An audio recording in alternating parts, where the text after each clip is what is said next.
What's happening, everybody? Hope you guys are having a great day. We are live out of Studio 236 of FMHDMS Radio. Had an amazing time with my friend. I call him my Caucasian brother, Mykel David Klix, who is here from Ghana. He's originally from the Poconos in, of course, Pennsylvania, and he drove down to be with us here for the radio show and now for the video portion to talk about his great missionary work. He is one of the associate pastors where his church is in Ghana. We're going to talk about that, some of the products and things that he's actually selling and working with to push others. Ladies and gentlemen, I want to welcome my friend who was here last year, the one and only Mykel David Klix. How you doing? I'm well. Love you, man. Thank you so much. You look great. Thank you. Listen, we have something very important to share. Before we really get into the meat of this interview today, as many of you know, a couple of weeks ago, I had surgery.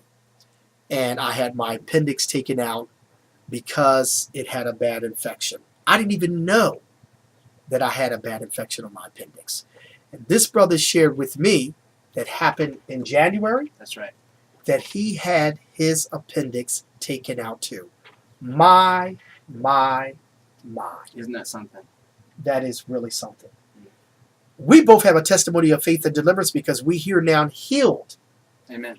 Our appendix is no longer in our bodies. Can you share to us what you went through and you understood what Simone was going through? Yeah, absolutely. So it was New Year's Eve, and we were just praying and ministering to nearly 5,000 people.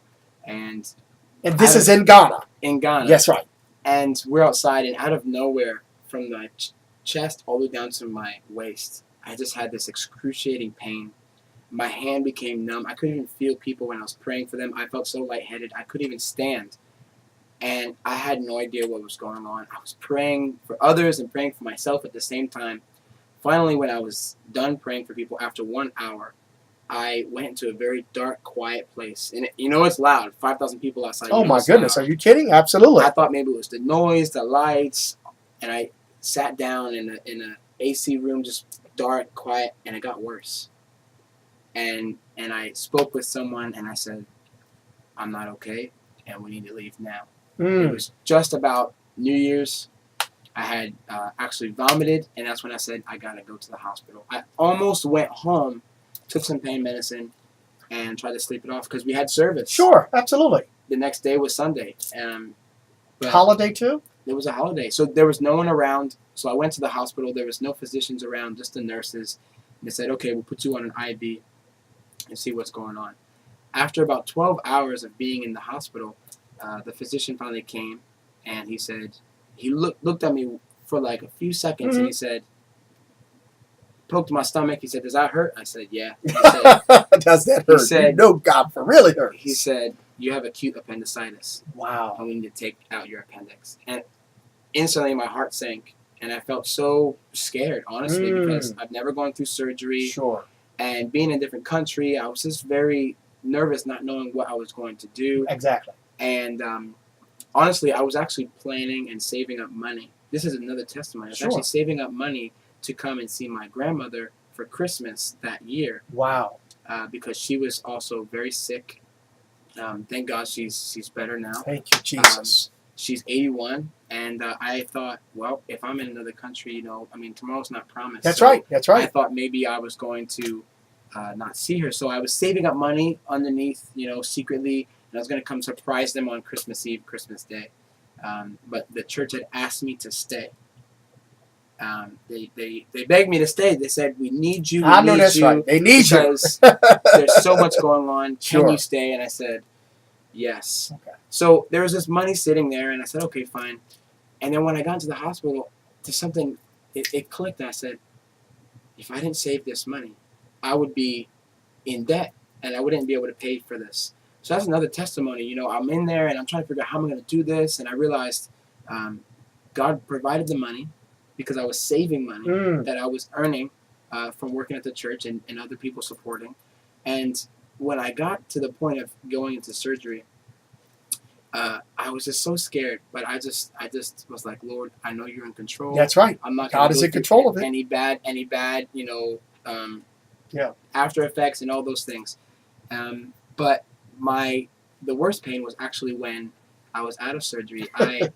Me being me, I got up too quick. Sure. I got so much pain through my spine, Mm. and they said that it's because I got up too fast, and I literally was throwing up every day. I couldn't get up. I had cold sweats for the next 3 or 4 days. I was throwing up so much, but I still wanted to go home. And after I went home for 2 days, the pain was not going away, Simone. It was not going away, and I just laid there on my bed crying because the pain was so much it put me in tears. Wow. And I was crying also because I know that God's a Sure. healer. Absolutely He is. But I wasn't getting any better, and I said, Lord, why not? Sure.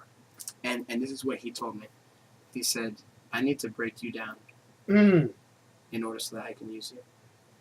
And I didn't see it as a way that I was wrong or Sure. a bad person. I just realized that somehow, some way, He knew that not only was my appendix going bad, but He knew that He could use that. That's it. As a way to make me draw closer to Him and to fulfill His purpose. So I don't believe that He gave me this appendicitis issue so that you get what I'm saying, so that He could humble me, but He knew that something in the food or something in my lifestyle was not going well. You and just hit it right on the money.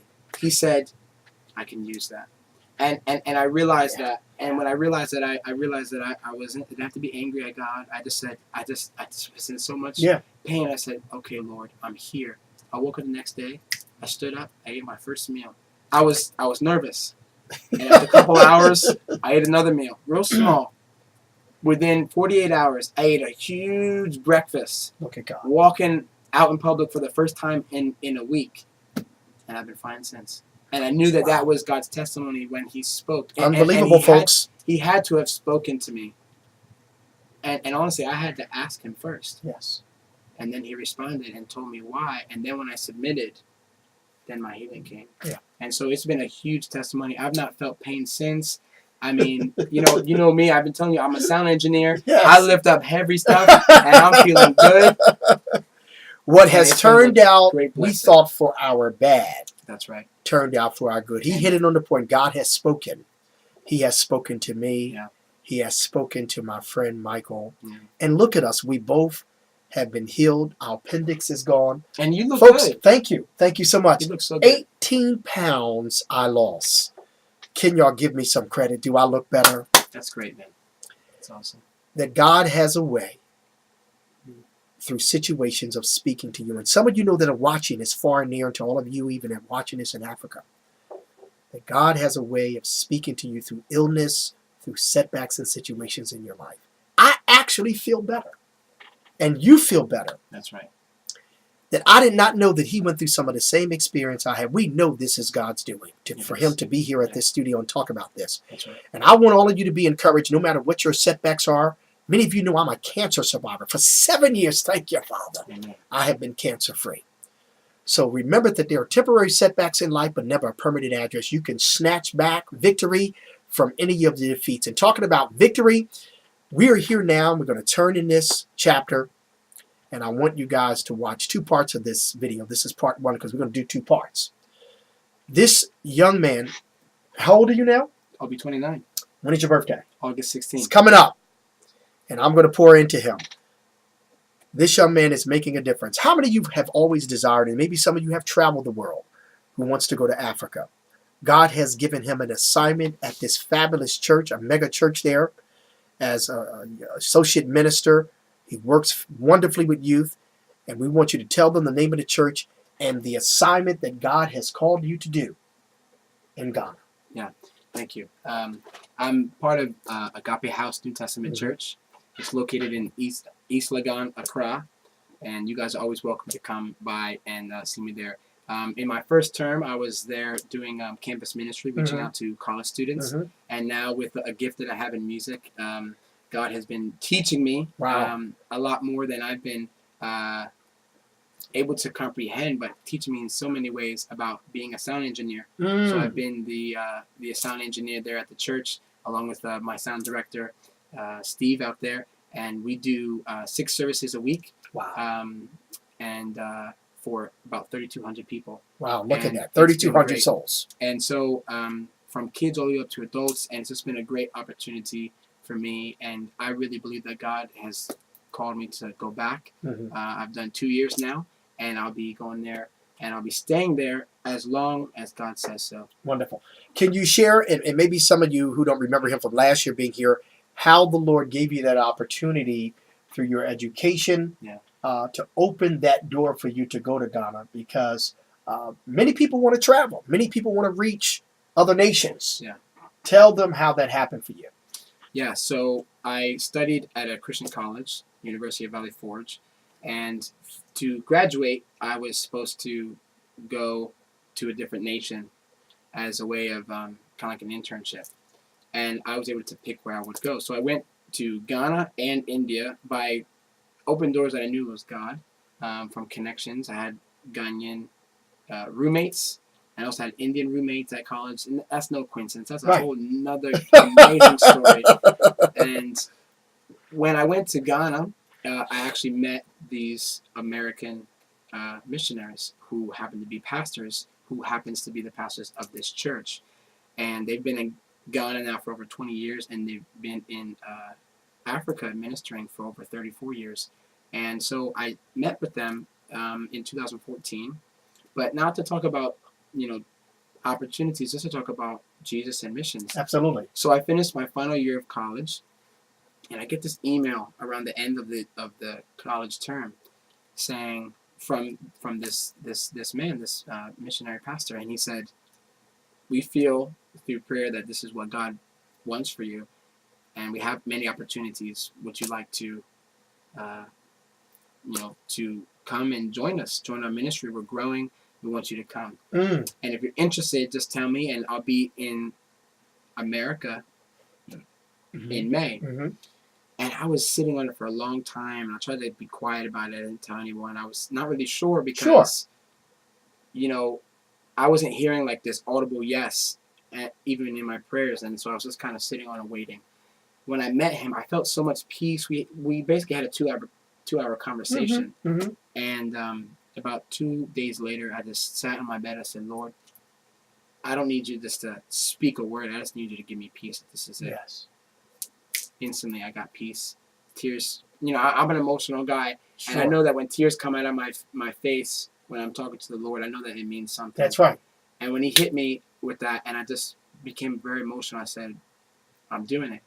I'm doing it." And I've had this call for many years, Yeah. but I just never knew that something that would be a dream would actually become true. Mm-hmm. Not just to go and come back for a few days, but actually go and live until God says so. Wow. And so that's how it happened. And it was May of 2015, and 3 months later, I was on the road. And I think I even talked to you about 24 hours to the time of me leaving. That's right. I remember. 2 years ago. I remember. And since then, I've been there, and I've been faithful, and just been doing all that I can. And it's been very challenging. But I think challenging is a great word to use for ministry and for young people, to be challenged. Because we always think we know everything, but then when God shows you in practical ways that you can learn, it's such an humbling experience, because it allows you to see that if you just take advantage of the opportunity to not know everything, but to be willing to be put under someone. Awesome. I'm 28 now. I can only imagine when I'm double my age, or Lord willing, even triple my age, and you just say, "Wow." If I say yes to as many opportunities as possible, to say, "Okay, God, I don't know how to do it, but I'm willing." Right. I will look back and have so many more testimonies to share with you, and to share with others about how good God's been. And so it's been so super challenging, and I wouldn't say it's been easy in any way possible, but it has been so fulfilling, because I know that the most fulfilling thing is that I can tell in my spirit that this is where God wants me to be. Absolutely. And I would never feel good being challenged in a place that God says no. Great. But God has said yes, and I'm so grateful that He's been so patient with me. Yes. In successes and in failures. Mm-hmm.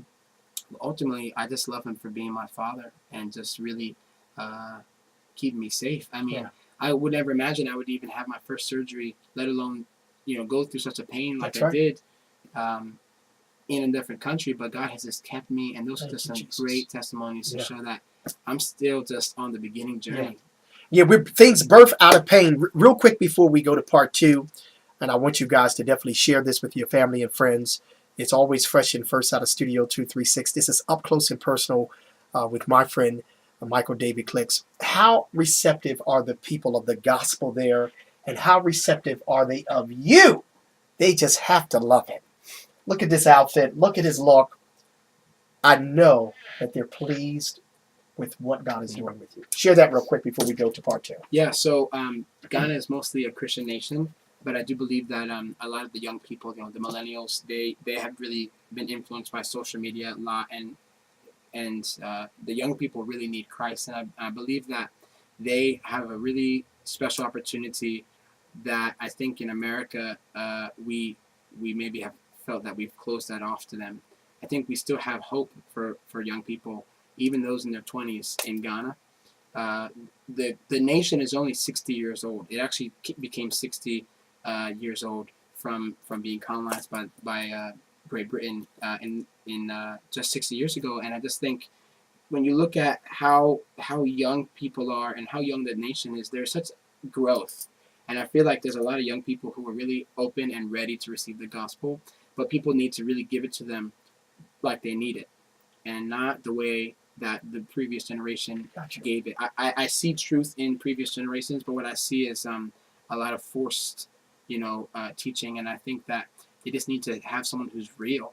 And when it comes to me, I'm so grateful that they have been drawn to me, um, not just because I'm coming from America, but because I'm coming to them in a real sense. I mean, yes, I'm a pastor, but just because you're a pastor doesn't mean you have to be all serious and you can never smile and never have fun, never go take them out to the movies or go take them out for lunch or just bring them to the house and just laugh and joke and have a great time and and be youthful and be vibrant for Christ. And I think the character that I bring has really I think encouraged people.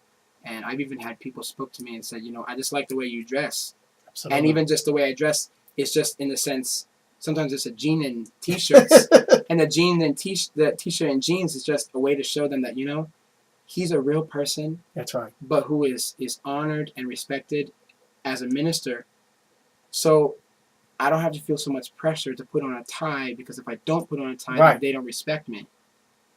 Yeah. But that they would just, feel like they can trust me and come under me, even if it's just come under me by them just knowing that I'm there for them. That's right. As a That's friend. right. And I've had so many people come and just say thank you for just caring and loving them as a brother, and it's really been so amazing. So I see so many people just really ripe, and I don't want to take any credit except just giving them that one moment they need to believe that someone loves them, that someone sees who they are for who they really are, and that is how they are as a son or daughter of God, and give them that lift to just to go, and it'd be so amazing in the next 10, 20 years to see them become amazing people, and if they ever say thank you, that's all I need. Awesome. That's all I need. Ladies and gentlemen, talking to my guest, Mykel David Klix. Listen, I have on my, there it is, Ghana. That's it. Making a difference. Stay tuned for part 2. We're going to talk about these amazing shirts that he has. Hold that up. Bibles up. Thumbs up. Yeah. No lighters up. Bibles No up. problem. Stay tuned. There's more to come for part 2, live out of Studio 236 in Philadelphia. Don't go anywhere. Stay right there.